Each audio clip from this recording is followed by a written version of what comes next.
مرحبا معاكم شيف طاهري، واليوم راح أقدم لكم شوربة التوم يام المعروفة انترناشنالي بالتوم يام سوب. هذه الشوربة بسيطة جدا وسريعة، مقاديرها جدا سهلة. في شيئين بس في المقادير تحتاجون أن تجيبونها من الأورينتال سوبر ماركت، اللي هي التوم يام بيست والتاي تشيلي بيست. هذولين يمكن ما يتحصلون في كل مكان، تقدرون تحصلونها في الأورينتال سوبر ماركت. على نار هادية نجيب جدر ونحط فيها الماء، ونضيف عليها أول 3 مقادير اللي هي عشب الليمون، زنجبيل التايلاندي، وورق الليمون. وبعد ما يغلي الماء نضيف عليها الربيان ونخليه لين يبتدي يغلي.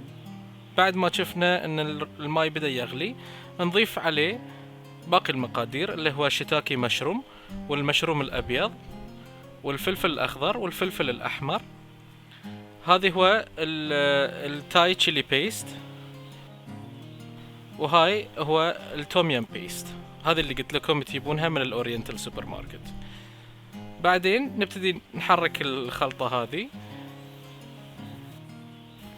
ونضيف عليها شوية ليمون، وبعد الليمون نضيف آخر المقادير اللي هو كريمة جوز الهند، ونقعد نحرك في الشوربة لغاية انها تغلي. وما بتصدقوني اذا اقول لكم ان وصلنا لاخر المرحلة في الشوربة. الحين نروح للتقديم. انا في هذه الاكلة استخدمت فقط الربيان، تقدرون انتو تضيفون اللي يعجبكم من الربيان، القبقب، الخثاق او غيره، لان بروسس الطبخ ماله ما راح يتغير، راح يكون نفس الشيء.